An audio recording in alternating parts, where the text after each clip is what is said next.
Coming up on this episode of DL Weekly, a permit to remove an attraction has been filed. A big timeline change is coming to an area of Disneyland. More updates to the Disneyland app, some rare discounted merchandise at the resort. We finish our discussion with Kevin Rafferty and more. DL Weekly starts now. Hello, everyone. Welcome aboard the DL Weekly podcast. Please lower your head and watch your step while boarding. If this is your first time listening, we hope you'll check out our website at DLWeekly.net. If you have more time to spend, becoming an official weekly tier at DLWeekly.net/support is an especially good value.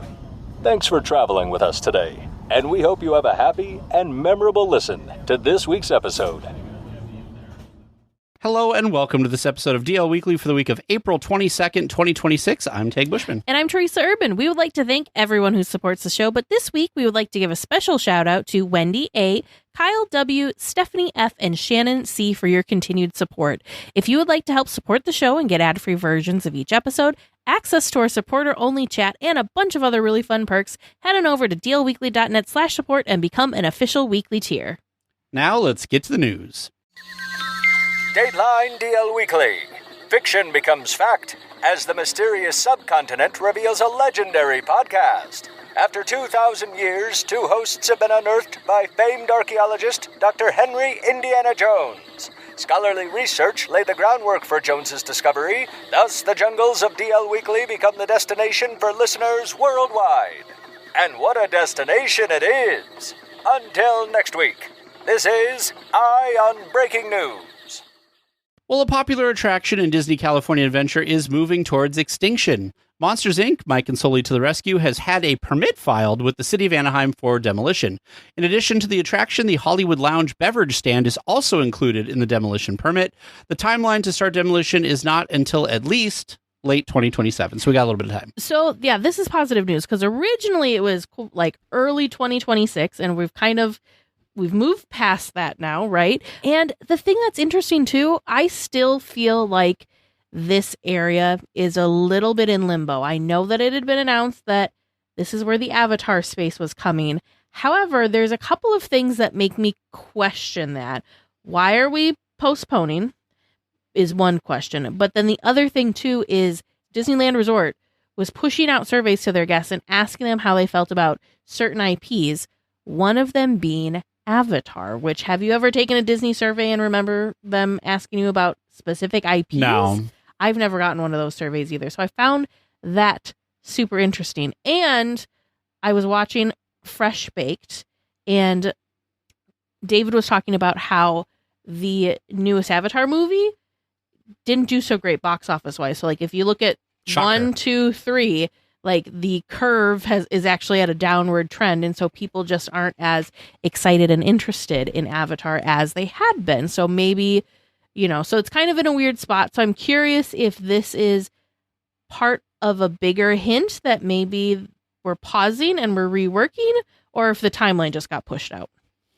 Yeah, I don't know. I saw somewhere when I was writing this today that there was some comments about that they wanted to make sure that before, like, they wanted to make sure things like the Coco attraction stuff were going to be open to, like, have more kids things in DCA before they closed another kid attraction, because that's always kind of been, especially since Bugs Land left, that there's been a lot of that. Also, have you been watching David's Fresh Bake? Like, what's going on with Emotional Whirlwind? Like, that's been an emotional whirlwind. Yes, it's taking a long time. So, yeah, but I don't know. I feel like this area of the park is not the right area for Avatar. Like, No. I wouldn't say I'm, like, against Avatar coming. Like, I think that there's better properties that they could implement That into would the make park. more sense. But I also think there's better things you could put in that specific part of the park. Yeah. Like, it just doesn't, to me, it doesn't fit in that area. No. Could you imagine, like, just right sightline wise, that would just be, it would feel so out of place. It would look so out of place. It just wouldn't work. If they're going to bring, we were saying this before, if Avatar is coming, it needs to go to the, like, new space that they're going to make into a theme park, which is the downtown Disney parking area currently. As much as I don't like seeing all of the lands be devoted to single IPs, because then you're just limited, right? Yep. If it's kind of more generic theme, then you can put more, you have more flexibility with stuff. I do think it'd be cool if we saw, like, I could see how Zootopia would fit back there. Because, right, you still have You're still walking down a city street. Granted, it's California, but Zootopia at least is still another like cityscape, so you could blend those looks a little bit better than you could blend Avatar and the Buena Vista Street. Yeah.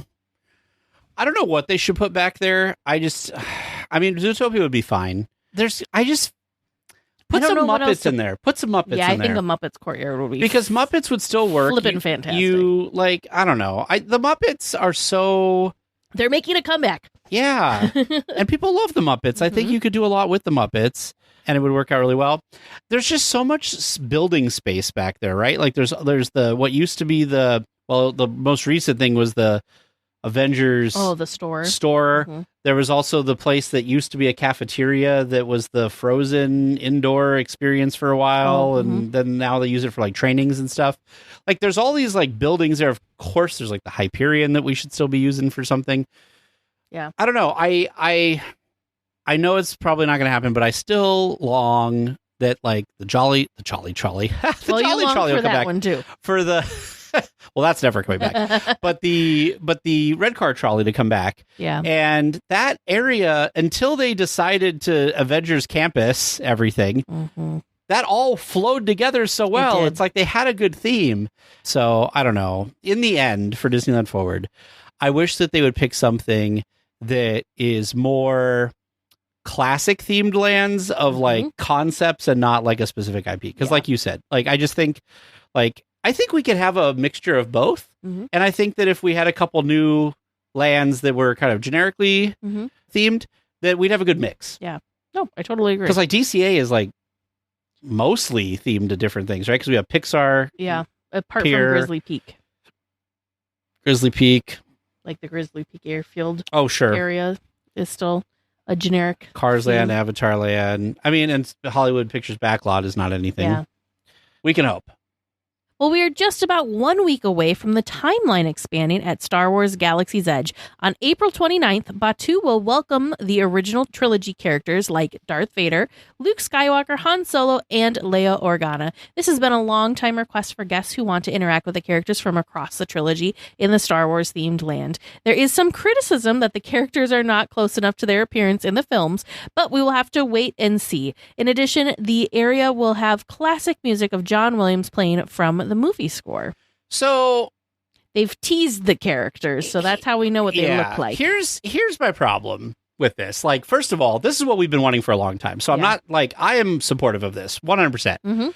Galaxy's Edge should have always been a generic Star Wars area. It shouldn't have been tried to like be stuck in a period of time or specific I think franchise. Cool concept on like paper, but not really making sense in the real theme park world. Well, did you see the other big stupid hoopla? I can't even believe this. So the other big hoopla in the Star Wars universe right now is that Disney is having these spirit jerseys come out for the first 6 movies only. And so people are saying, oh, it's sequel erasure. So now people are upset because they think they're erasing episodes 7, 8, and 9. Because the spirit jerseys don't include them. Oh. And so they're in this, so the Star Wars community, Star Wars Disney community is all like up in arms that Disney's trying to ignore that anything happened with those movies and blah, blah. And it's like, maybe they just wanted to make spirit jerseys for those. I feel like they wanted to refocus on the first 6 films because there had been a lot of focus on 7, 8, 9 recently because they're newer. I'm not disagree, but I'm so okay. You know how Star Wars fans are? They're weird. Okay.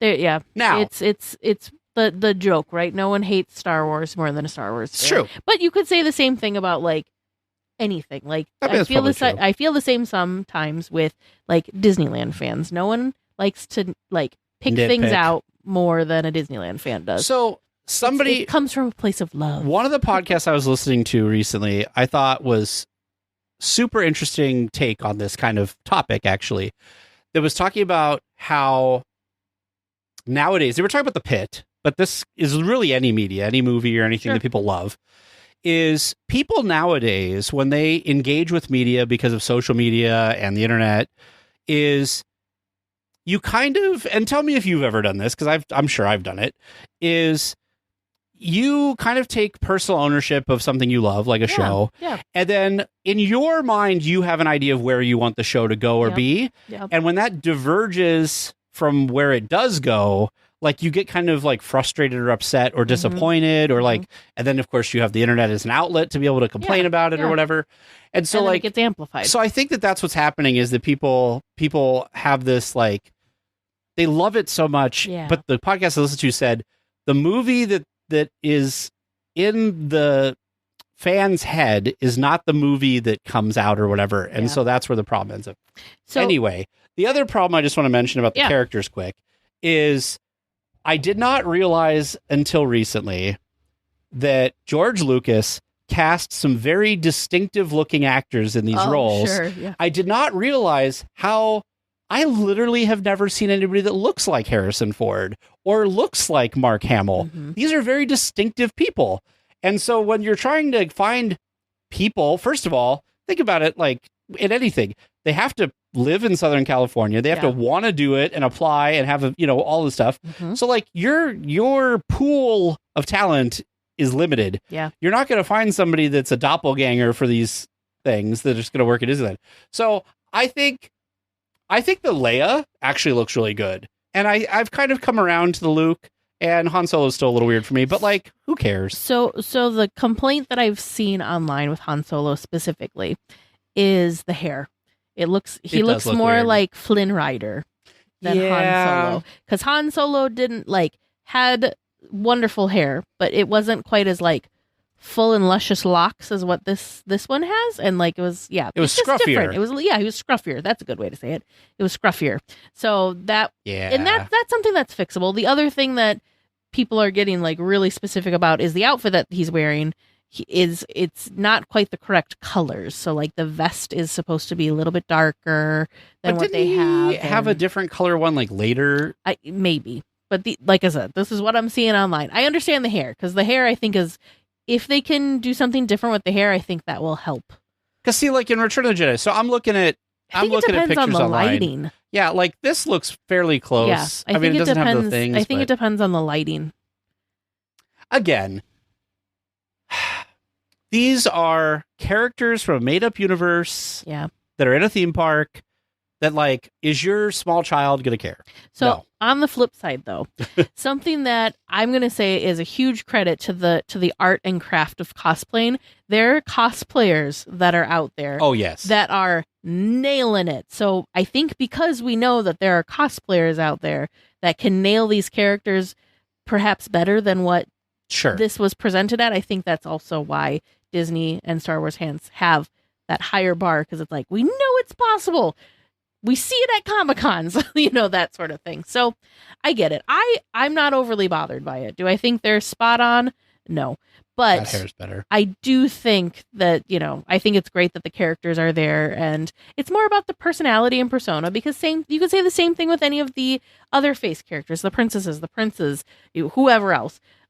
You're not always going to get a spot on match. And if you do, that's like needle in the haystack kind of thing. That's a miracle. Like that's amazing. One of the things though that I think that the fan base just needs to be careful of, because I feel like this happens quite often, is there is outcry to have Disney do something, and then Disney does it, and then they're like, but not like that. Yeah. So it's like, well, you wanted us to put original trilogy in, so we are, but now you're unhappy. Look at the positives, right? Well, and people in the chat, not our chat, but like people in the comments on like Mice Chat and stuff are so funny because they're like, there's all these characters that are behind masks that you could put in. You could put Greedo in the land. I'm like, yes, but when we're talking about original trilogy in the land, do people want to meet Greedo or do they want to meet Han Solo and Luke and Leia? They want to meet Han and Luke and Leia. Well, and they kind of did that because, right, we had Chewie for the longest time and Darth Vader. Well, Chewie's across all the different things. Yeah, but you know what I mean? Like, so they had the popular characters that did have masks have been in the parks for years. And I'd say Luke and Leia were getting great response with, what was it, Sweethearts Night that they had them I at? think that sounds right. Sweethearts Night and maybe some of the Star Wars Night years, not all of them.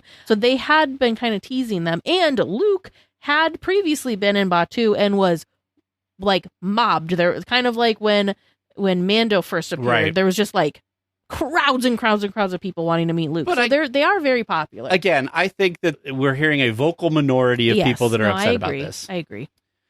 Well, in good news at the park, in the latest update to the Disneyland app, there have been some good quality of life improvements. Under My Visit, the tip board has been renamed to Wait Times and Show Times, and My Day has been renamed My Plans. These updated names better reflect what can be found in each section. My Disney Wallet has been added to the account settings where you can add your credit or debit card for payments, but there still is no option to add a gift card. I'm still mad about this. I don't know why they can't put a gift card in there. One day we will get the ability to have a gift card added, which would be fantastic. So I could tell, I don't know if anybody else experienced this or if it was unique to me, that they like something was going on, because I was all of a sudden, I think the universe was trying to tell me something is what I'm going to take it as a sign of. But this weekend I was getting all sorts of random, like, your Lightning Lane return window's ready and your mobile order. You're like, but I'm not even in the park. We have an important announcement about your dining reservation. And I'm like, did you have people in the park this weekend? I was, no. So that's what I thought first. I was like, what is going on? Nobody was traveling to Disneyland this weekend.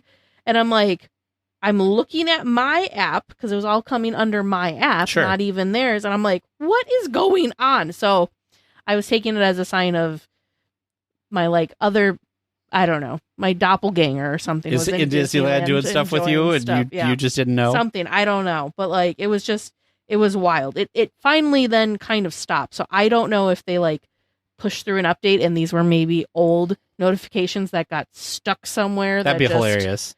Popped up. Somebody on my rebooted phone. A server somewhere. I don't know. It was bizarre, but I was like, this is my sign. Like, I saw the first one, I'm like, that's weird. And then it, like I said, there was a total of 3, and I'm like, perhaps the universe is trying to tell me something. That you should be back at Disneyland? I should not be. Oh, no, it was on Monday, so I was at work. I'm like, that I should not be here at work. I should be at Disneyland. But yeah, I think this is smart, because especially as somebody who is helping people that are not as familiar with Disneyland, these make far more sense. Because if I didn't know what the My Genie, like, if it's the just, tip you're board. taking another layer of confusion out of it for people, which is fantastic. We would love to see more of this, because let's make visiting the parks more simple and less stressful again, and not making it feel like it's this kind of mountain of research that you have to do to have a successful Disney day. Oh, you have Jiminy Cricket is my little guy. He's cute. My app is not working, so they're mad at me right now. Well, maybe you'll start getting a bunch of your foods ready and your Lightning Lane, which is, I don't know the last time I have purchased Lightning Lane at Disneyland. So that was also really weird. Why is this coming through and stuck? Hey, just looking through here, there's great wait times going on right now at the parks. It'd be a wonderful time to be at the park. 55 minutes for Star Wars Rise of the Resistance, which is not bad at all. 30 minutes for the Matterhorn. There you go. There you go. I'm curious. Haunted, 25. Fantastic. We'd love to see it. We should not be doing this to ourselves. No, we shouldn't. It's also 67 degrees there right now. Oh, yeah. If only. Still working on that teleporter. Teleporter, man. Teleporter. But I think these are good updates, and I'm glad that 100%. they keep making incremental updates. It feels like somebody on the team over there is really trying to make the experience better overall. 100%. Well, with the Disneyland 70th celebration coming to a close this summer, there are some great discounts to be had. Many 70th anniversary items are marked down up to 50%, including some lounge fly bags. In addition, there are some new Duffy and Friends items that have arrived at the resort from Alani. Pins and a button-up shirt and more are available. This discount of 70th anniversary stuff is crazy to me. The 70th anniversary ends in August. We've got months. They probably have trucks and containers and stuff of this merchandise. Yeah, they must. I might have you buy me a couple things when you go, because like I still kind of want this Disneyland ornament that I never got, because I was, so we'll have to figure some stuff out. The jeweled ears, $20 now. That's a good deal. That's a great deal. Do you think they're trying to get, like, because this stuff will eventually move to like the Character Warehouse or whatever. That's true. Or the outlet store or whatever. Do you think they're just trying to get like this is a step before sending it there and getting it for like nothing? Because right, we don't have Disney outlets, that many Disney outlet stores to take all of this, probably. As we had previously to take all of this. Which, sidebar? Oh, geez. Did you see that they're doing pop-ups of the Disney store? The physical Disney store is coming back in a sense. They're doing like limited time pop-ups at select malls. I want to say the first one's in like Pittsburgh area or something. But yeah, so the Disney store may be making a comeback, like the physical Disney store, maybe making a comeback of some sorts. I'm hoping that this means like they're testing the waters and maybe they will actually start reopening stores. I think that'd be fantastic. I need you also to write down and remind me when we're in Florida to go to the Character Warehouse. To the Character Warehouse, because I haven't been to that one. There's 2 of them. I will send you both of the addresses. Okay. Well, earlier we talked about an attraction that's going away, but a classic attraction is returning to Disneyland. The Skyway's coming back. Well, only as a straw topper, but still. Starting April 22nd, guests can add this to their collections. It features a classic rectangular 4-person gondola from the 1965 version of the attraction. I love this so much. I also love this. So much. You never got to ride the Skyway. I never got to ride the Skyway, and I know there's a lot of people that want the People Mover to come back. I am one of those people, even though I know that it cannot come back. But the Skyway, why? Like, I would love this. The Skyway was just, how magical do you think that had to have been to experience it? I mean, I did experience it. Do you know what the best time? You love the electrical parade. Yes. Going over the electrical parade, amazing. Because like that was, so think about now, like with any parade, if you're trying to get from one side, the east to the west side or west to the east side, it's very difficult because you have to like wait and all that crap. Well, you used to just get on the thing. And by the way, there was usually not a wait at this time because everybody's watching the parade. So you go get on it and you go right over it. Well, and they can come back. We have proven, because, right, I think they got rid of them because people were being naughty and like tossing stuff over the sides or spitting or, whatever. It also had low capacity. It was a lot of cast member. But look at the Skyliner? The Skyliner. Yeah. I don't know what I was going to call it, but not the Skyliner. Look at the Skyliner, though. You could do this and have enclosed cabins, so then people aren't tempted to toss stuff over the side or whatever. But yeah, I just think it'd be fantastic. I mean, there's so many things that Disney could do. Or if they could bring back, maybe our only hope at this point is the People Mover or a Skyway type system could be brought back into like the Anaheim area just to move people around from all the different resorts. Maybe that's the only way that we'll see these things come back, but I would love to see some shape or form. I think it'd be cool to take a Skyliner from the parking structure to the Esplanade. Yeah. Like, still keep the tram, but you could also have that. Or if they build this new shopping district over on the Toy Story lot, you could also do a Skyliner kind of thing there.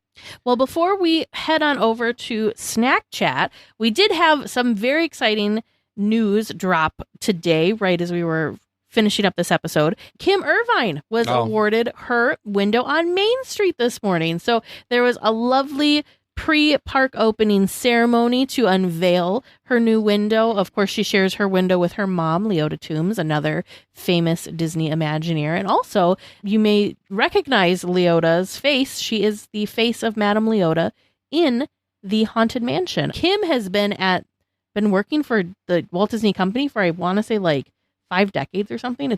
She's like started when she was young in the model shop and then has just continued on. And more recently, she's kind of been her most recent role has been overseeing Disneyland projects. And so she was kind of, helping with one of the Project things Stardust. I remember. Yeah, Project Stardust, but also the repainting of the new color palette for the castle, having the Disney characters introduced into Small World. We also learned at a D23 event that it was her and Becky Cline that kind of brought the Little Man to Disneyland process to life over in Adventureland. So her fingerprints are all over Disneyland, and Disneyland was kind of like her, her special thing to kind of be the caretaker of when it came to the Imagineering side of things. So she has a brand new window on Main Street. It's above the Crystal Arts store, which is next to like the Silhouette shop on Main Street there.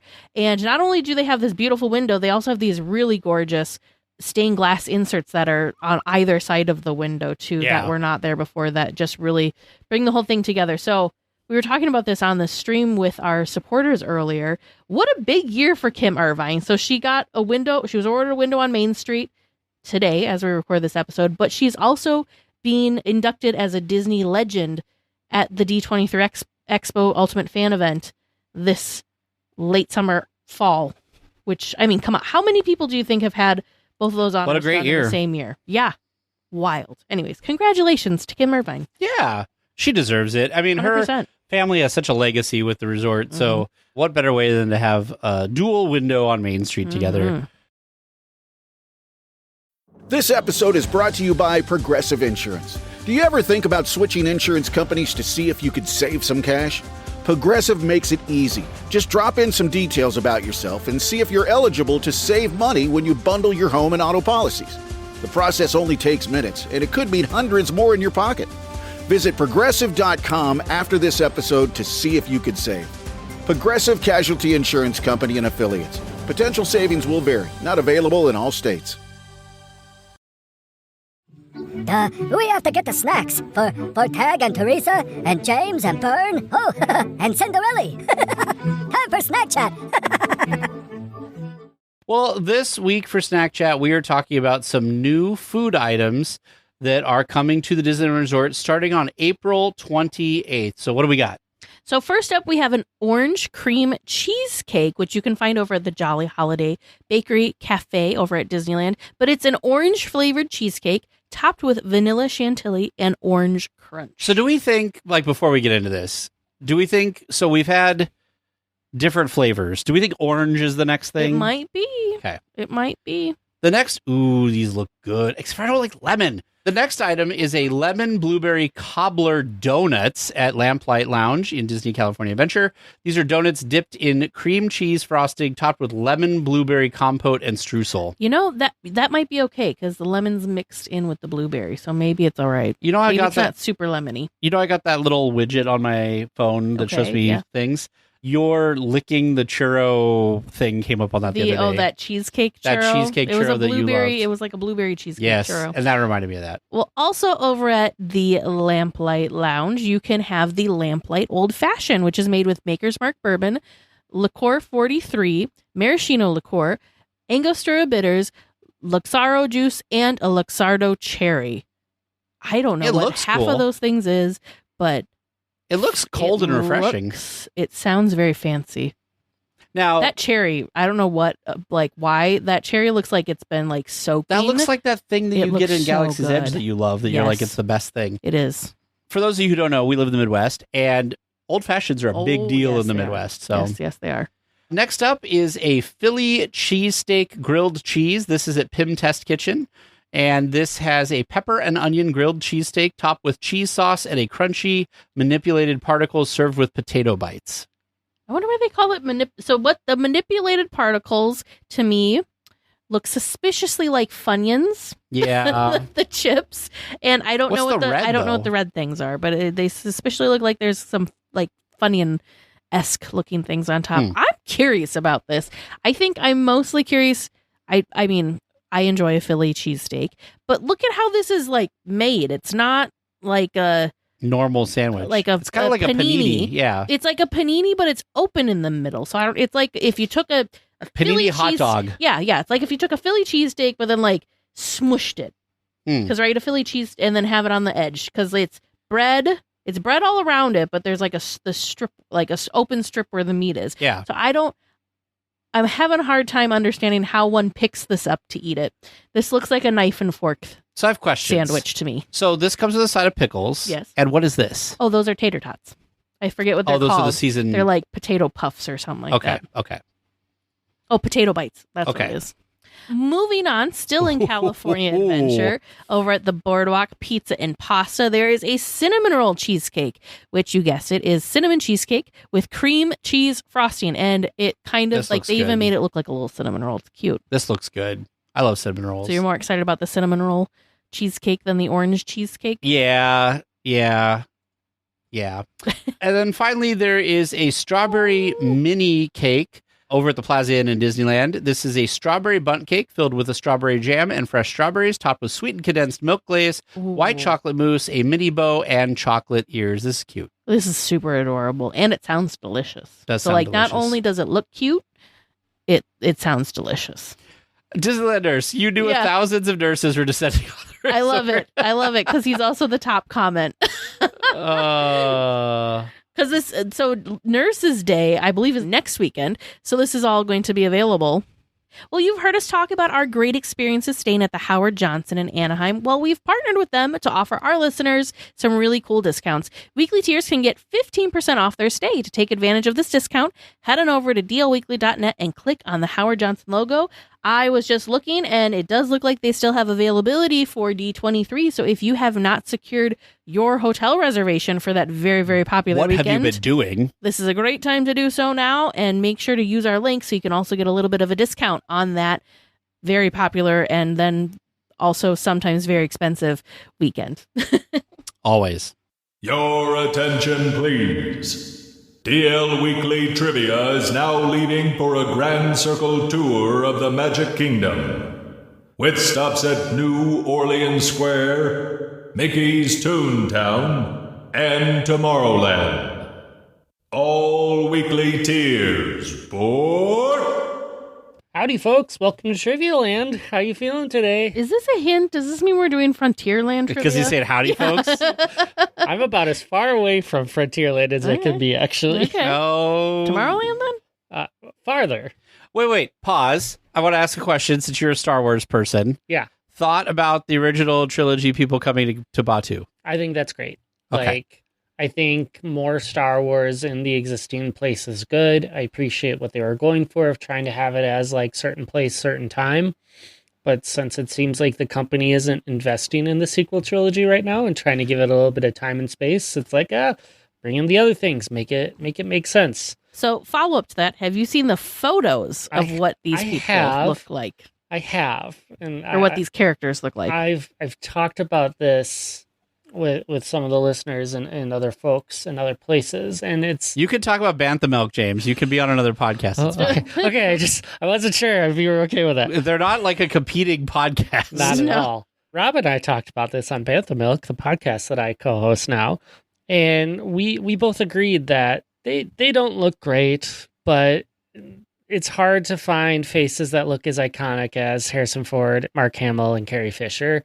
So it's just not going to happen. So we're going to get something close enough, and we're going to feel good about that because we are good at letting imagination run and stepping away from reality when we're in the Disney parks. Well said. Well said. Okay. Now, let's see how far away from Frontierland you're taking us. Yeah, absolutely. So 2 weeks ago, I was on here with producer Vern and Teresa, and I forgot how much I enjoyed, like, one themed idea. What was your trivia? It was 2 weeks ago. I don't remember. Well, you have your sheet here. No, I just threw them away. Oh. They answered questions about the Disneyland band. Oh, that's what... Oh, Vern should have graded that. He loves the Disneyland band. Vern Oh, did it was great like at that. how many pieces? Where all do they perform? Did Vern do well? When did they start? I think so. Vern did very well. Teresa did good, too. Good. Well, because I know Vern loves the live entertainment in general, and the band is one of those. Yep. So when I forced producer Vern into answering trivia questions, I knew I had to be fair to him, and that's why we went with the theme. So I decided to go with another theme this week, but I think this one's a little bit more challenging, because I don't think it's a space you two spend a lot of time in, or think about too often. Oh. Or at least not comprehensively. So my first question for you, as we are going to explore, is when did Pixar Pier open, replacing Paradise Pier? Oh, okay. When was it? It was that 2018? I think it was 2019. No. So Pixar Fest was 2018. Wasn't that when they announced it or had it? I'm going to say 2018, James. Got it. I think it was 2019. For Pride points, do you want to guess month or date? No. No.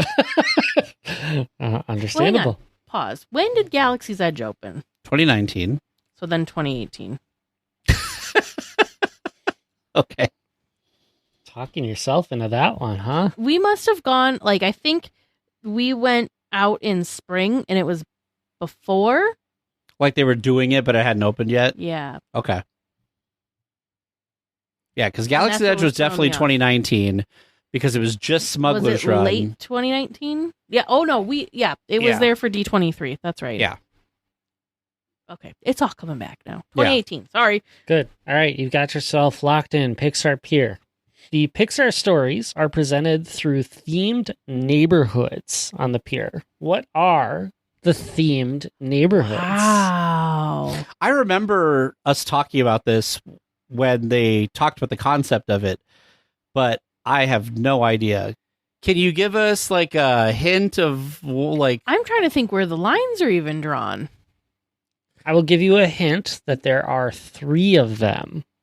Okay, well, that's not that helpful. Each of them has like an attraction as its main focal point that you can work with.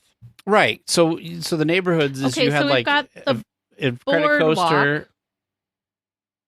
right? Well, then, but if there's an attraction that's anchoring each one, you've got a credit coaster, you've got Midway Mania, and then you've got Emotional Whirlwind Pal Around, I guess. Jesse's Critter Carousel Erasure will not be had here. Whatever. I feel like the Boardwalk's got to be one of them because you've got the Boardwalk games, and you've got Okay, so what's the Incredicoaster area? that's That's So the also further- that's also where Lamplight and stuff is. That's all Yeah, Pixar Pier. I don't know. So is it like general or is it somehow tie back to Pixar? They somehow tie back to Pixar, Oh, okay. I got nothing. but they're also pretty general. So Okay. not I got the best nothing. answer. All I right. remember us talking about this because I remember talking about neighborhoods, and I was like, "Oh, that's an interesting way to do that." And It is. but that was like 6 or 7 years ago, James. More so. Yeah, that might have been like 2018 time. That was like back at the beginning of the podcast. I know, way back when. Making you go for the There, I throwback. put down Nada and Nope. Are our final answers. Those are two neighborhoods. Very good neighborhood guesses, yes. Well, let's see if you know some more of the details. Teresa, you mentioned the Boardwalk. Mhm. The Boardwalk features 4 game booths. What are they? Oh boy. So there's the La Luna, like you got to Yep. catch the stars. I don't know what it's called. Isn't it called La Luna or something? The Pixar short's Sure. called that. There's also the Heimlich. It's like a corn toss. Isn't it like you're tossing candy corn into his mouth? Could be.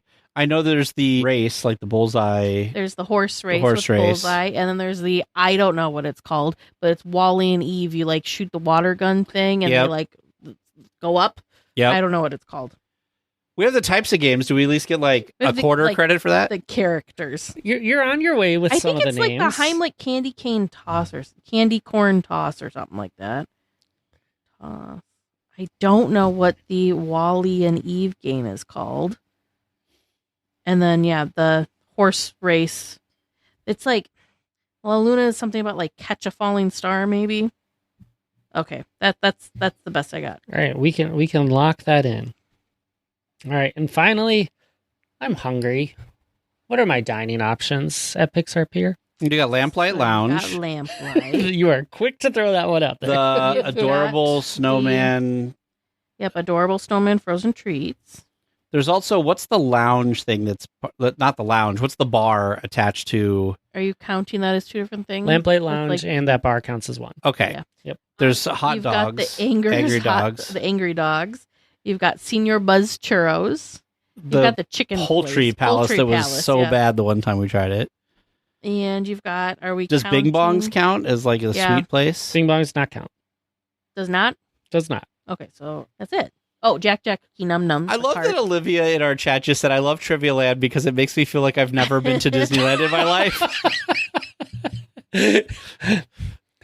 There's a level of trivia expectation that has to exist in Trivia Land. I can't just ask you, name the attractions Yeah. in Frontierland. So after that is a different space, right? Like Yeah, that 'cause I like think, beer like, the- thing. I think that's. So after I think that's Emotional the Whirlwind. Paradise Pier. okay.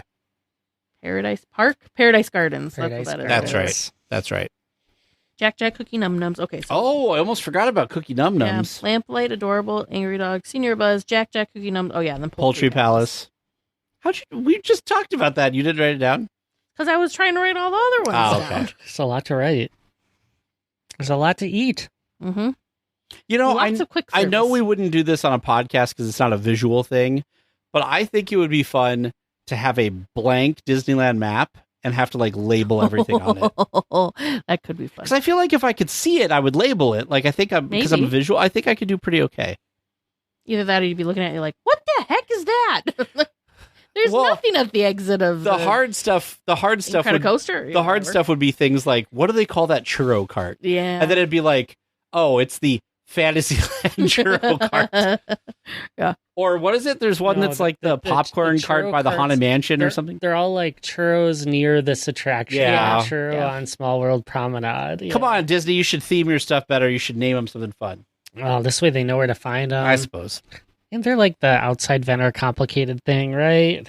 Since they don't do the discounts and stuff with the passes. Totally unrelated. Did you notice that this little like chat icon looks like one of the little line guys from Soul? Oh, it does. Yeah. Sorry, he's looking at something on our script that you on our guys aren't Notion able script. to There's see. a little chat box, and there's like this little like person's face, and it looks like it's from Soul, like the little like lion people. Anyway, so cute. Well, that's been a good tour around Pixar Pier, but we got to find out if you actually know your stuff of Pixar Pier or not. But y'all got something to talk about first.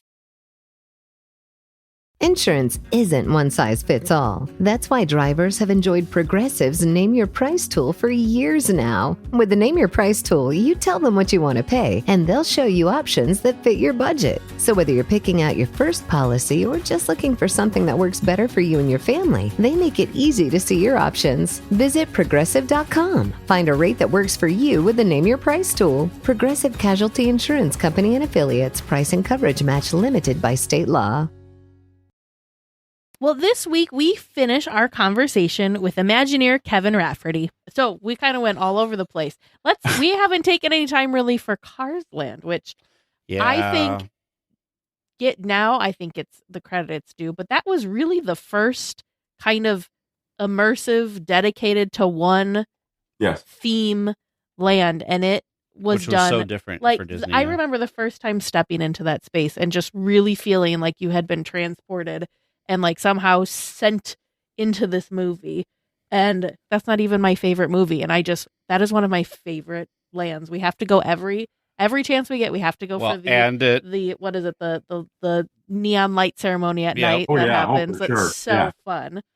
And the stuff that Disney put out was it this year or last year? It was this year, wasn't it? Where they talked about how they changed the lights and stuff over from the holidays and like reprogramming and retheming some of their, I don't know. It is, I need to go watch Cars again, in fairness, but it's not like one of my top Disney films for sure, but I love Pixar and Disney Pixar films, but I love the land. I'm with Teresa on this one. It's just perfection.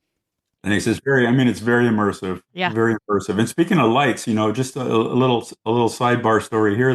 The sequence of lights on Flo's V8 Cafe valve covers is the same sequence that spark plugs fire in a Ford Flathead V8. So there's so many little details that are in that land. It's just crazy. Yeah. Well, even stuff from the movie, like the stoplight, like because he was saying like every third flash is slower or something, and then it does that. Yeah. But so we did take a lot of things from the movie, and replicate them into the land to actually make you believe you're there. Of course, we scaled things down quite a bit from the movie, but there's a lot of legitimacy as far as the film. The real challenge for us as designers of that land, though, was something most people don't think about, and that is we go into places that you didn't go into in the movie. You didn't get to go to Flo's V8 Cafe. You didn't get to go into Ramone's and all these places you didn't get to go in. And that's why we went on a 10-day long Route 66 road trip to photograph and to sketch textures and colors and restaurants and things along Route 66 that would help us to design the places that you never saw in the movie. So, for example, I got to make up Stanley's Oasis, which is the queue area for Radiator Springs racers, because in the Cars movie, in the bonus footage, John Lasseter tells the story of Stanley and that he found the radiator spring that saved his life, but it really wasn't shown or realized, and that's kind of where the story left off. And so I picked it up from there, and that's what Stanley's Oasis is. We needed a shaded cover area for Radiator Springs racers, and so Stanley's radiator cap shop was so successful that he ended up doing an oil change service building right next door. And in those days, oil changes were done in bottles. So he saved up all the bottles and made a roadside attraction of the bottle house. And then about that time, Lizzie came to the Oasis and fell head over wheels in love with Stanley. And they opened the Comfy Caverns Motor Court, which is the load-unload area for Radiator Springs racers. So the point is that if you were a camera in the film, and you were walking down Main Street of Radiator Springs toward the courthouse, and you were to turn right all of that had to be designed to legitimately be believable that it would have been in the film had you done that. Yeah. And I think it does very successfully because that was the first establishment. And then later on, Lizzie and Stanley got married in the courthouse and they built the town and things like that. And I remember John Lasseter, who directed the Cars movie, liked that story so much that he had his animators do a short based on that story called Time Travel Mater. And so I sent him that whole, story of Stanley's Oasis, and they turned that into a short. And then John invited me to go to Pixar to work on several Cars Toons movies that were offshoots of the Cars franchise, because he wanted me to put a lot of puns into them and stuff. So I got to go do that. I got to go work on, like I said, I got to work on animation too. So that's cool. Are you responsible for those punny movie posters that are in Cars Land? All of them, everything. I was, the creative director and show writer. So every single thing you see, in fact, like all the gold records from Flo and the Motorama world, Jeep Date, and that was no accident, and all the titles of songs. I got to do all of that. So every sign that was not in the movie, it was me. And then when you see the overlook that looks out into the Cadillac range, and that's all just fun, tongue in cheek stuff. And the Burma Shave sign, I got to do all that stuff. Yeah. Kevin Rafferty, the ultimate dad joke creator. The king of puns. The king of puns. Oh, I love it. That's so cool. In fact, one of the shorts I worked on that John sent me up, I think it was called Radiator Springs 500 and a half or something. It's about a bunch of bad guy cars that come to town and they challenge the residents to some race across the desert. And they're like these hoodlum cars. And they come up to Mater and they say, who are you? And he says, I'm Mater. And the guy says, what's a Mater? And he says, he says, nothing. What's the matter with you? And they actually created a rim shot forklift guy that went boom, boom every time a stupid pun like that happened.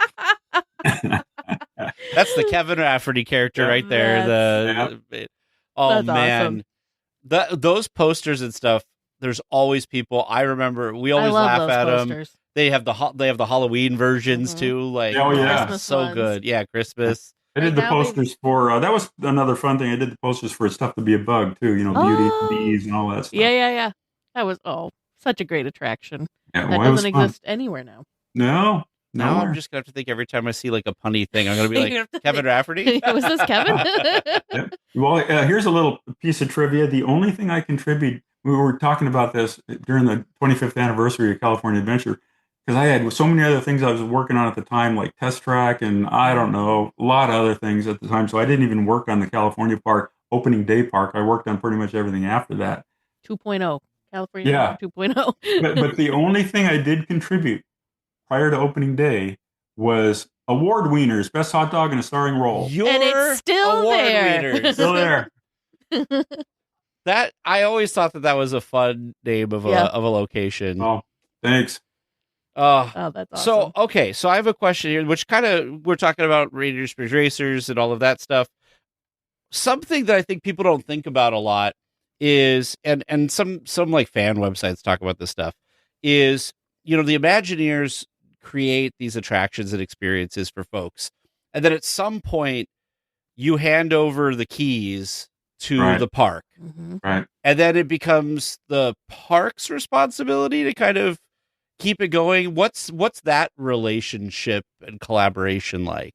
And transition. That's a really interesting question. I love that question because one of the things I learned later in my career, like the last 15-ish years, is that I made it a point when I was leading an attraction design to make sure that the Disneyland maintenance folks and the operators were there during the design and development so that they could put their 2 cents in. Because back in the day, when your point about handing the keys over and you walk away, it was just kind of what Imagineering did, hoping for the best.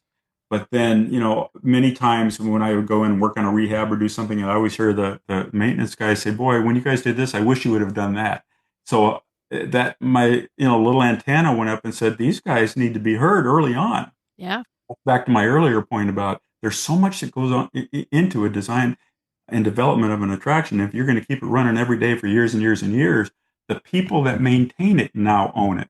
Yeah. And so what I discovered was that when I invited the operations leads in and the maintenance leads in, they got to own it along with the Imagineering team. So it was theirs as well, and they got to put their input and their love into it, and it worked out for the better. I mean, that was the model of that was Mickey and Minnie's Runaway Railway, where everybody was involved early on, and how would this work best for you, and and how would the design of this help you guys out and stuff like that. I mean, it was huge. So on all the projects, at least that I worked on or led, I never just handed the keys to the park and the operator said, "See ya." I would make sure that everything was, and I don't mean to be sounding selfish because it takes a whole team to do this stuff, but I wanted to make sure that they loved it and that they had input in it and that they didn't ever say, "I wish they would have done this with that," because we gave them that chance to speak up front.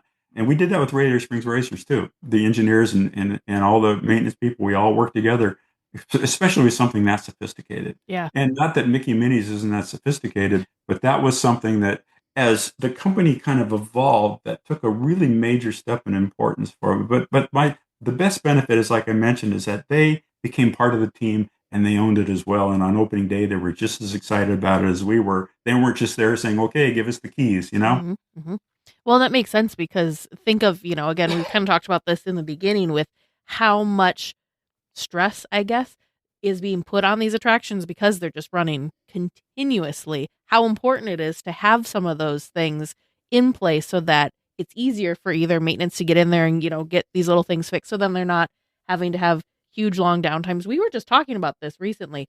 It's amazing with Radiator Springs Racers how old that attraction is and how minimal it seems to have to go down for refurbs. And I think it's because you put stuff in that they can get in there and do little things overnight that kind of just keep that machine going versus having to shut the whole thing down for, a couple weeks. And right. And they have a very rigorous maintenance schedule on that thing. You can imagine the tires alone that they chew through on that track. But our service garage of all the ride vehicles of the cars is huge. The garage itself is bigger than some attractions. Really? And it's clean and it's beautiful. I mean, if you want to see what it looks like on, again, Leslie Iwerk's Imagineering story, she has a little section of me walking through the garage with all the cars, and that gives you an idea of how big that is and how clean it is. And the maintenance is so proud of it. And they, rotate the cars through and they make sure everything's working great, and it's a big deal. Yeah. Yeah. Well, yeah, because we were talking about that, like Teresa was saying, that, Radiator Springs Racers is so important to California Adventure for capacity and all of that. Because even still, we're getting more attractions, right? We'll have a new Coco attraction, this Avatar experience, 2 new Avengers Campus attractions, and then whatever Disneyland Forward is going to bring that will help with that. But California Adventure has never really been like the park with like a bajillion attractions, Yeah. So if that goes down, it really makes everything kind of crappy. So the fact that it's done in such a way that it's minimally down running most of the time, it's really a workhorse, It really is. It really is. It's when I remember opening day thinking it's a miracle because not everything was working a week before opening day. Wow. We had so many things to take care of and to do. It was just like a miracle. And then maintenance, who were brought in early, really took good care of it. And it's funny because, you brought up the example of Radiator Springs Racers, adding to that park. And that's kind of how Cars Land got its start, was Barry Braverman, who was a creative lead for the design and development of the California Adventure Park, who I didn't work with because I was working on other things, as I mentioned. After that park had opened, he came into a conference room I was setting up and he said, "Hey, Kev, do you think you can come up with an idea for an attraction or maybe even a whole new land that can bring more capacity and family capacity and bring some Disneyland DNA into California Adventure?" And man, I was so excited about that, because when a leader of a park or a design leader like that asks you for something, there's a good chance that if you come up with something really great, it can happen. Yeah. And, and then I became very selfish because I'm a classic car guy, and the opening day poster for Disney California Adventure had a C1, which is a Generation 1 red Corvette on it. But cars were never realized as part of the California car culture, but they should be, because so many cars are designed in California. There's so many car clubs. There's so many so many things related to the automobile in this state. And so I first started on an idea called Carland, which was just one word. Before I even knew Pixar was working, I didn't even know they were working on a movie about cars. And the time period was 1955 to 1965, when the car became less of a means of transportation, more of a form of personal expression and freedom, and California car culture and clubs and things like that. And came up with a bunch of ideas, came up with a main street called Cruise Street that was the same scale of Disneyland Main Street. And if you think about it, when Disneyland opened in 1955, and that Main Street was like 50 years before that representative, that if you think about the timeline with a Main Street that was 1955 to say 1960, that much time had passed into California Adventure now. So the time period, so there are still people around saying, oh, I remember that. When Disneyland opened, there were people saying, I had a hometown like that, kind of thing. Mm-hmm. And I even had an attraction in Carland called Junkyard Jamboree, which is where you ride through old rusty jalopies through, it's all, enclosed and show controlled, but you ride through an old junkyard and all the car parts come to life. Like Johnny Redbone and the V8s, and they would sing like in rock music. And then you'd go into, lowriders and, and so they would represent all the pickups, the country songs and stuff like that. Yeah. So I mean, obviously, we turned it into Cars Land. All that stuff went by the wayside, but the Junkyard Jamboree name stuck. It stuck. But anyway, so I worked on that for a couple of years, and then somebody said, "Hey, Kev, Pixar's working on a movie about cars," and my head exploded. It's You're like, what? How could that be? We're doing this whole land, and we had it laid out and everything. And so I grabbed Robert Coltrane, my friend I was telling you about earlier, and we flew up to Pixar, and John and his animators. They were still 2 years out. They had the movie was still 2 years, 2006, 2 years away. And I, as a car guy, I was so excited about Radiator Springs and the Cars characters. And an old animator who is now working at Pixar named Bud Lucky designed Radiator Springs, a town. And I was so excited about it. And so Robert and I got back on the Southwest airline flight back from Oakland to Burbank. And by the time we landed, we had the concept for Radiator Springs Racers figured out, because that's not a long flight either. Yeah. No, that was in 1 hour. I mean, we didn't have the whole layout and everything, but we said, what if you go to Ornament Valley and you get to race against another car? And so this was 2 years before Cars movie came out. And it's funny because flying up there, we thought, maybe there's something Pixar's doing. Maybe there's something we can use for the land, because we had no idea, Yeah. And so that became the anchor. Radiator Springs Racers, which I'm very proud to say is like 98.9% exactly the way 3 months later, Robert and I had laid out on a board in the sequence and everything, was the anchor attraction for Carland. And then in 2007, a year after the Cars movie came out, John Lasseter said, hey, what do you guys think about turning Carland into Cars Land? And at first I felt like, they were pulling the carpet out from under me. But the more I thought about it, the more excited I became, because of the total immersiveness and believability of it. And Teresa, to your point earlier, it was the first land that size that was based on one film, franchise, which was miraculous that even happened. And so I think we were very successful early on of, Barry's request to bring some Disneyland DNA and some detail and some epic scale and some things into that park. And in fact, it's funny because when my kids were playing soccer, one of the soccer dads owns one of the hotels across the street on Harbor Boulevard at Disneyland.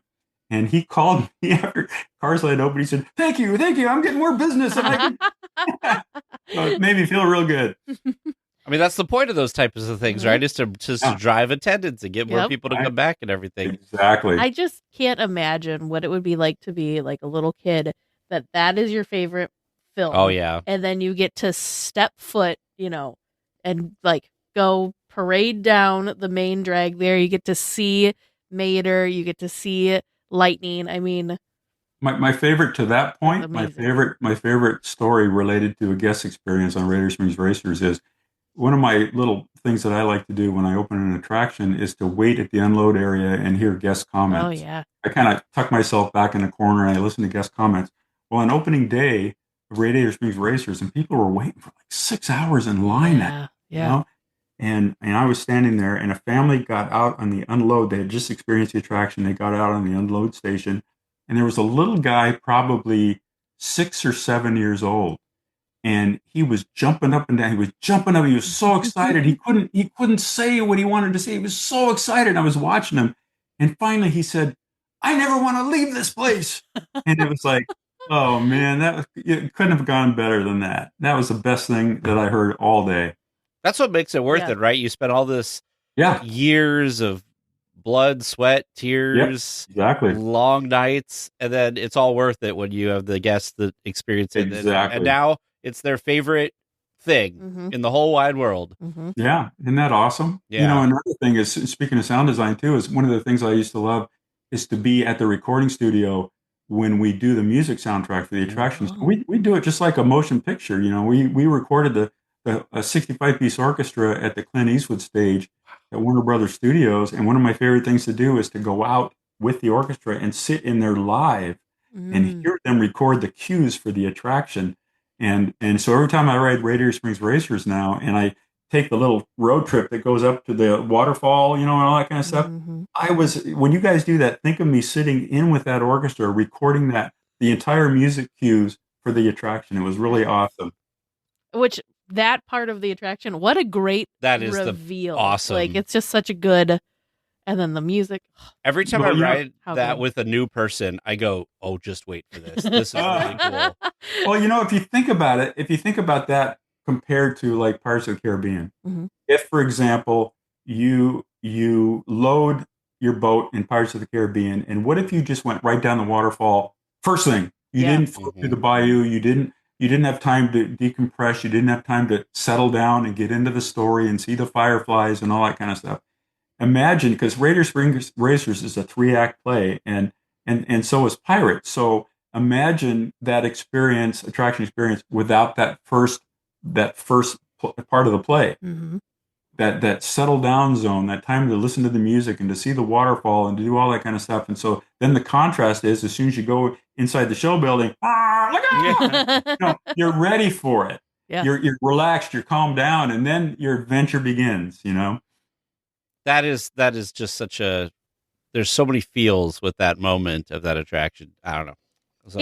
We always talk about this, how it's such it's kind of similar to Indiana Jones in the fact that it's like this beautiful marriage between a dark ride and a thrill ride, because you've got the best of both worlds going for it.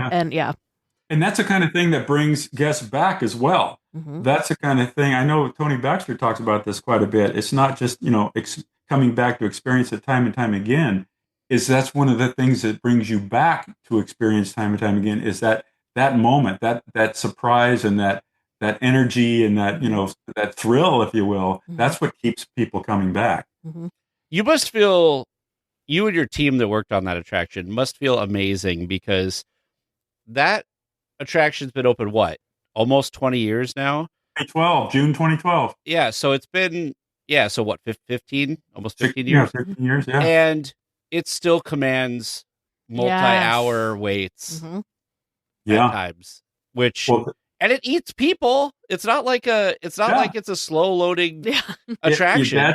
That's part of the pro forma, as they say. It's got to do that. It's got to provide capacity, And I that brings up something that I love best is, now I'm retired, and one of the things that gives me great satisfaction is to know that at Disney parks around the world, there are guests, even as we are, three of us are talking right now, there are guests experiencing, enjoying something that I helped to create.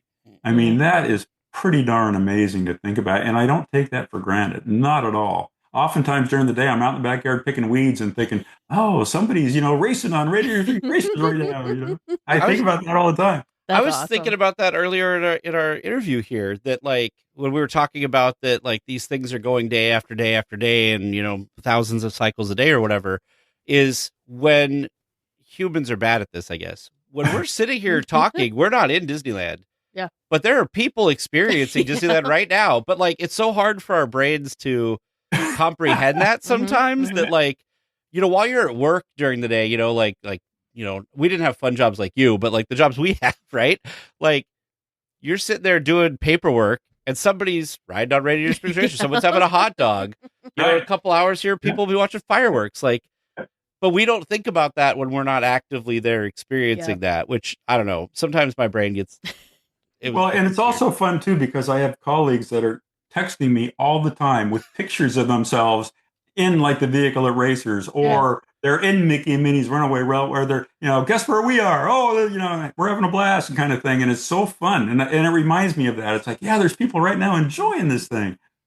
So. Yeah. And the fact that you worked on parks around the world, that, at any moment, there's somebody experiencing something. The sun never sets on a Disney park, right? That's right. It's all around the world. That's exactly right. So I just want to, we've talked a lot about Cars Land and Radio Springs Racers. Let's talk about Mickey and Minnie's Runaway to kind of get towards the end here of like, there's so many cool things that are only done in this attraction. So I would say it's categorized as a dark ride, right? Mm-hmm.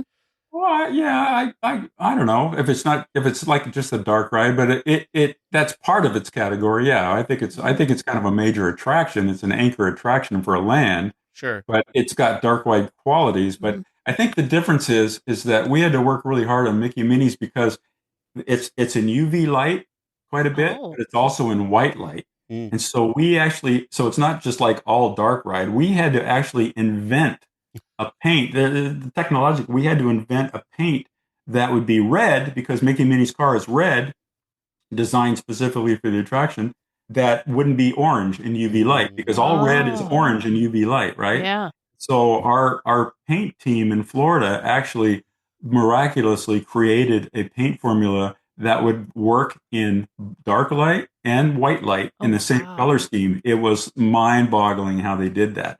So there's a lot of white light scenes and there's also a lot of dark ride scenes. So now that you just said combo. That, it's like, I never realized we were in UV. Like that's crazy.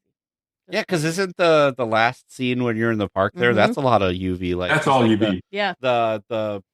The cool the glowing from the lamps.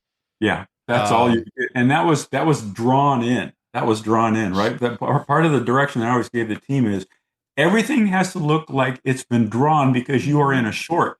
So those lamps are not emanating real light, but they look like they are because they're doing so in a short. And I remember the ride engineers for the locomotives were going crazy because they were all proud of the fact that they had, nuts and bolts and fasteners, just like a real locomotive. And I said, no, you guys, no, that's not it at all. They have to be drawn on. They have to look like somebody drew. Hide all the hardware. You have to believe you're in a Mickey short. We cannot see any. It can't be like a Big Thunder locomotive. It's got to be from a short.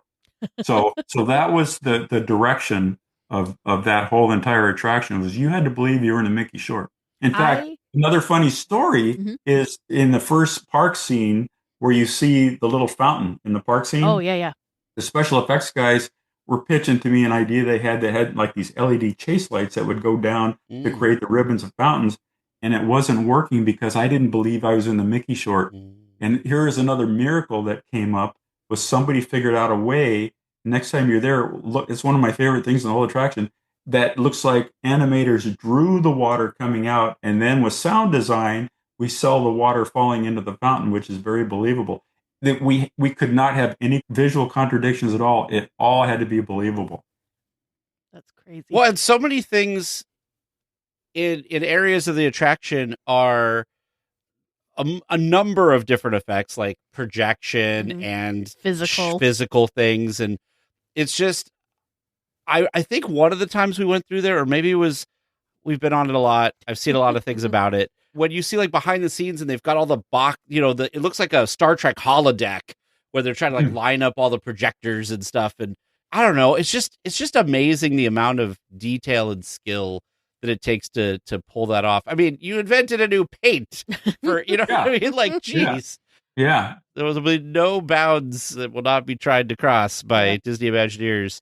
It's just, I don't know. It's, and like Teresa was saying earlier, every scene has so much to look at that you could ride it like 100 times and not catch all the things that are happening. That's great. That means it's working. Thank you for saying so. Yeah.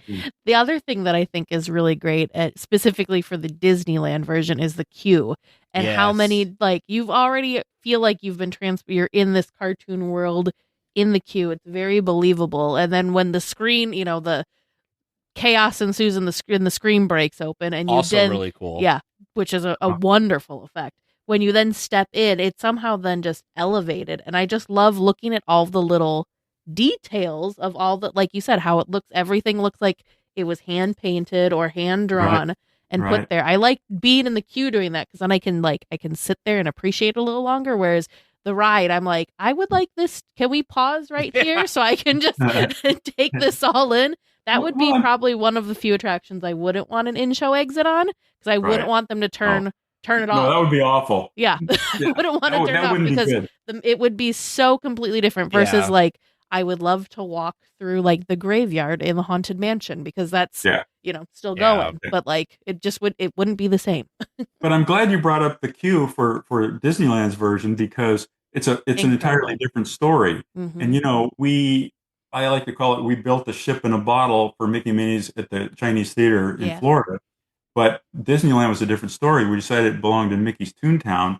But the thing is that the Mickey short style of Mickey and Minnie and the Fab Five and everybody is a completely different artistic style than every other Mickey you've ever seen through the years, right? Mm-hmm. And I didn't want to have that abrupt smash cut from a walk around Mickey like you're used to that Mickey from the short. Mm-hmm. And so that's why we have the Toontown Hysterical Society decided to put on Mickey Through the Years, and that's what the queue area is in the theater, the Mickey's Toontown Theater. The El Capitan, I kind of threw that in there, and that stuck. But that was the Historical Society was that. In the Hysterical Society, that's because it showed Mickey appearing in different design styles, so that by the time you got on the locomotive and went into the cartoon short, it was still Mickey, no matter what he looks like, and that's the point of the whole queue. It's still Mickey, no matter how you remember him. It's still the same guy. Well, so the thing that's so cool about going through that and kind of like starting with Mickey's earlier years to then like present day version of Mickey is it doesn't matter what age you are.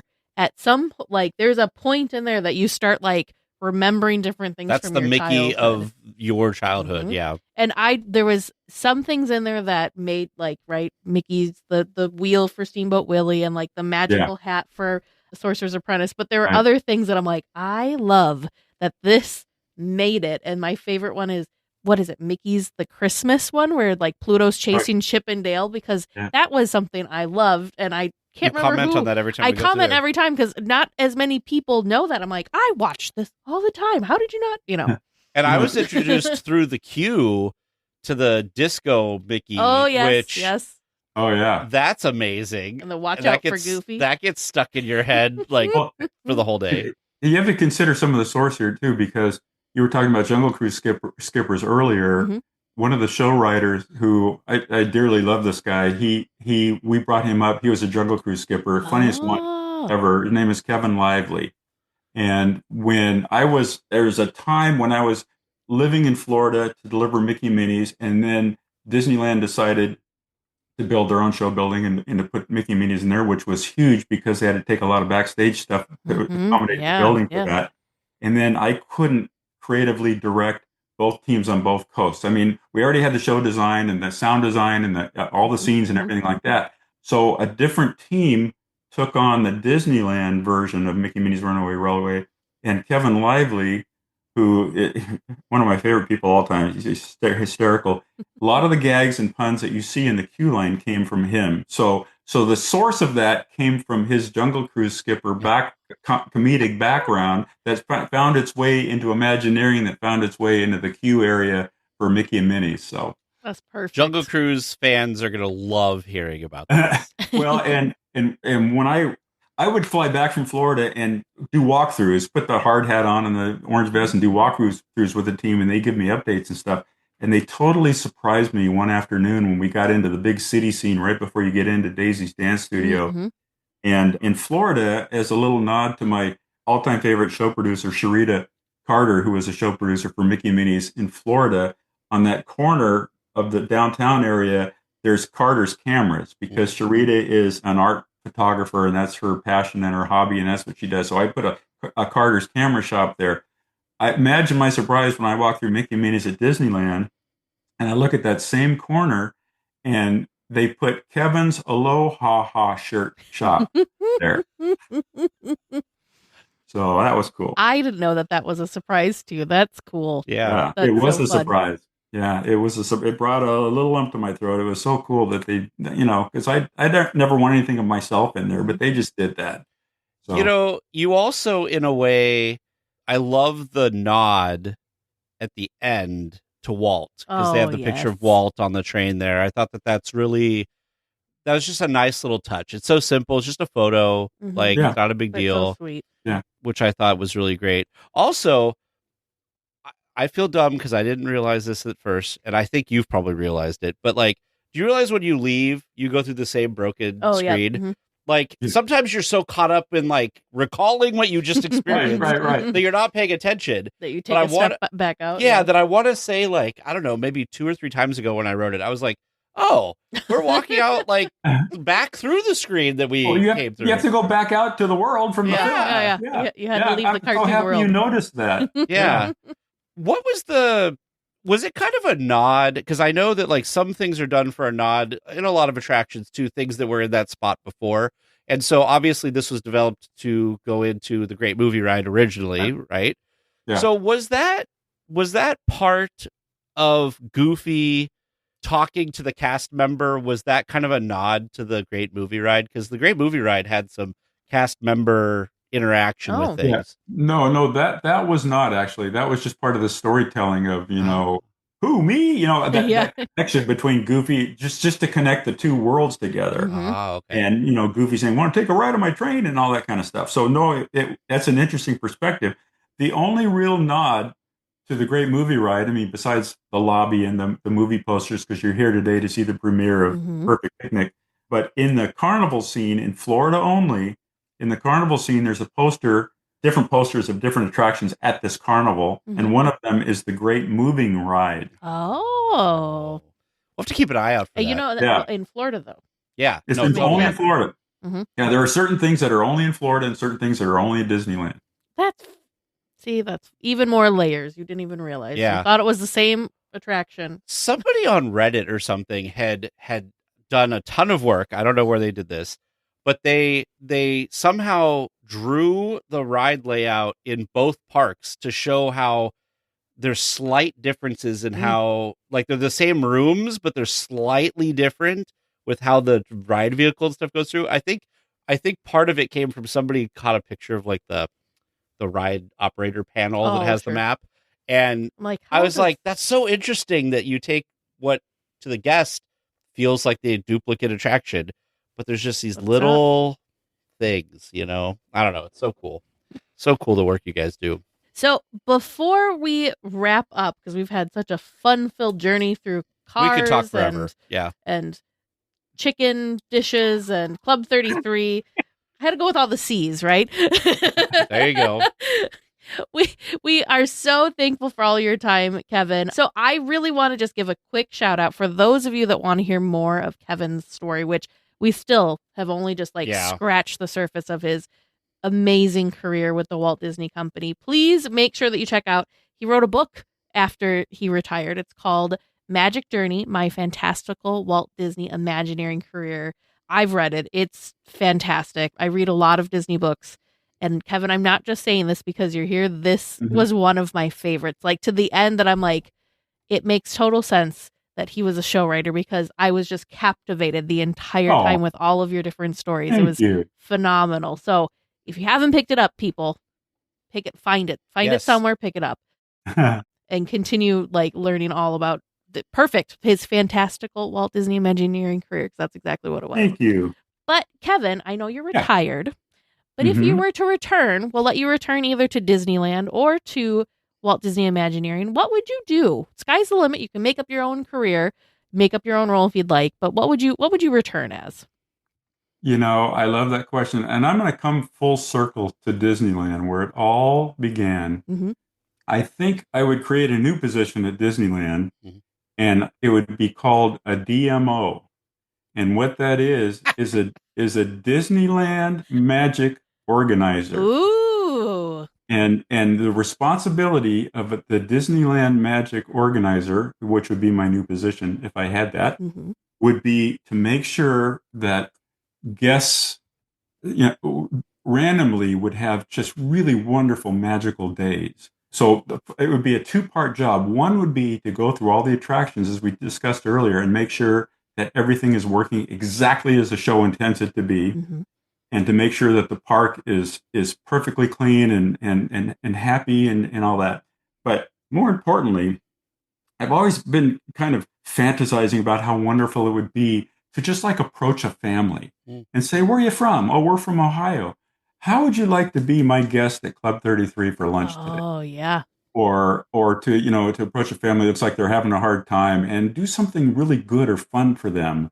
Or to say, "Who's your favorite character?" And they say Goofy, and just, a half hour later, I make sure Goofy goes up to him. And just Disneyland magical organizer. I would organize magic so that it randomly happens for people unexpectedly, and to make sure that everybody just had this remarkable, amazing experience. And then you could be the actual DMO, and it would be exactly what you were hoping for. Yes. Yeah, exactly. It came full circle. I love it. I think it's great.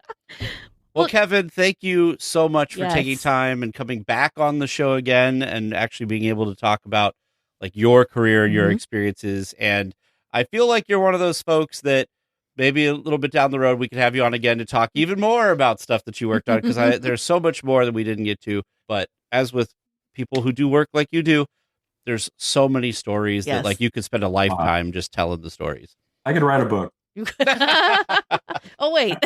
I'm surprised you didn't name the book some pun, to be honest with you. Well, it started that way, but then they didn't think that would sell. So, oh, darn. But anyway, you have to tuck them into the chapters. Sure. Thank you to the two of you. It's always really fun to have these chats and to reminisce. And, I hate talking about this stuff, right? Yeah. But it's really, really fun to talk to, Disney park fans, and, you both included. Truly, you're not just the best fans in the world. You're the best people in the world. It's just so much fun to talk to you guys about what I love to have done, because you guys love to experience it. And that's what it's all about. So thank you for having me on your show. Thanks for being and thanks for making all these great experiences for the world. Yeah.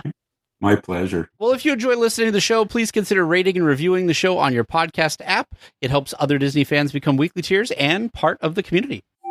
Looks like we're coming in for a landing, gang. But please stay listening until trivia comes to a stop. And then you can walk to the nearest exit. Thanks for listening to the 8th wonder of the world, DLWeekly. Well, Bright Suns, folks, welcome back to Trivia Land. Bright Suns. So you just keep going with the wrong greeting, right? What's the greeting in Pixar area, James? Good question. Whatever Mr. Potato Head is heckling someone with, probably. Oh, yeah, that's a good one, too. Yeah, there's so many things you could pick from. Or the crazy Jessie that looks all creepery at the Jessie Critter. Creepery? Well, she's got that insane eye. Oh, I got to hit the trivia. She's That's what I'm staring into your soul. Mm-hmm. She really staring into wants something. To go on her critter carousel. I don't think I've ever ridden the critter carousel. I still have not done that. Tag has not taken me on. What critter did you ride? I feel like we have, because remember when we went with Catspur, Vern wanted him to ride every attraction. Okay. So we had a map. What critter you? And I think I rode the skunk. That sounds right. I wonder if I rode the beaver. Anyway. James hasn't gone, though. Still haven't ridden it. You're going to have to fix that. I mean, at worst case, I'm going to have a solo day and go ride critter carousel. Oh, my goodness. What did you do with your day, James? I rode Jesse's critter carousel. Rope dropped critter carousel. That's probably the best time to go do it, because there wouldn't be a line. I'd really get whatever critter I want. You could. All right, I asked you 4 questions about Pixar Pier, and we'll see how you did. My first question is, when did Pixar Pier open, replacing Paradise Pier? You both stumbled into 2018, which is the correct answer. Woo-hoo! I would like to say that we did not stumble into it, thank you. I did. Yeah. I had to talk myself I confidently walked right onto that pier. That's true, but you would not give me the month and date. Okay. Which is what? Can you? What's the date? Month and date? Can. Oh, it's June 23rd. Oh, okay. So, can I give you a side story as to why my brain was confused about this? Yes. So Vern and I went in 2018, and I have this distinct memory of talking with a cast member, and they were like found out that like somehow the podcast came up, whatever. And so she was very kind. And remember, we started the podcast in 2017. So the podcast wasn't even a year old at this point. And she was like, oh, so are you going to the open? She thought I was going to get invited to, like, she thought we were that cool to get on the list to be invited to the grand opening. Influencers. Of course. And I said, no, and she's like, well, what about Galaxy's Edge? And I'm like, I don't think so, but thank you. So that's why in my brain, it wasn't the same year, but it was probably like a month or two later. So that's why. Can she be in the media, people, and put us on the media list? Yeah, she fully believed in all of it. There you go. Just had high hopes for us, which was amazing. But yeah, that's where my back and forth went. Cause I'm like, wait a minute, I remember this conversation with this cast member. There you go. Mm-hmm, mm-hmm.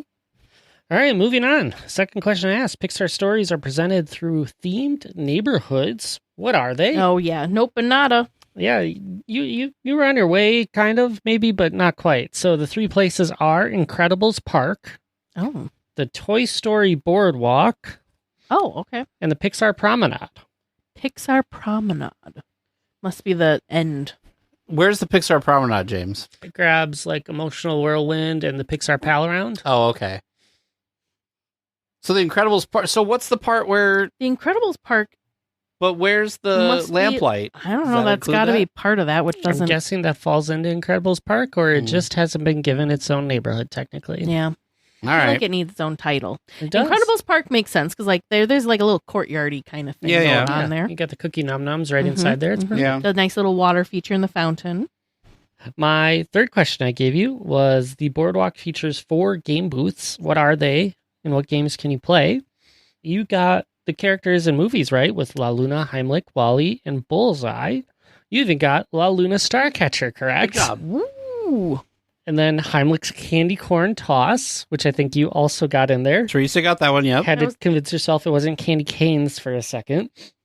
And the two that you weren't sure, Wally Space Race. Oh. And Bullseye Stallion Stampede. Stallion Stampede. He's too good for a horse race. Absolutely. Gotta go above and beyond. Final question. I'm hungry. Where am I eating? What do I have as options at Pixar Pier? The options that are listed are Lamplight Lounge, the Poultry Palace, Senor Buzz Churros, Angry Dogs, Jack Jack Cookie Num Nums, and Adorable Snowman Frosted Treats. You gave me all of those as answers. Very well done. And Bing Bongs, because you could go in there and get some snacky cakes and some slushies and stuff. More of a store, a little treat but counter. yeah. Although I will say the last time we were in there, I felt bad because Bing Bong's candy, what is it? little eyes. Cotton candy Oh, his cotton candy body was dusty. Yeah, he needed a bath. Something. Oh, how does he? Wait a minute now. How does that work? If he's made out of cotton candy, how does he bathe? He would dissolve. How does he go out in the rain? How could he exist in Florida? I mean, there's lots of questions here. There are a lot. What of if somebody questions. sneezes on him? Oh no! Poor Bing Bong. It's a good thing he only existed in or he lived in Riley's imagination, where he was safe from these things. Yep. Thank goodness. But you know what might live in the listeners' imaginations? Other trivia questions or theme ideas for producer Vern and I to explore. You got them? Let us know. Just head to our website and submit it there. That is dlweekly.net/trivia. Well, we will be back next week with more Disneyland news and information. Until then, go out and enjoy the parks. A special thank you to Sidel for editing the podcast, Andy Mack for all the wonderful character transitions, and to James D. and Aaron C. for supporting at the Club 33 level. All weekly tiers prepare to be stepping out to your right. Steady as she goes.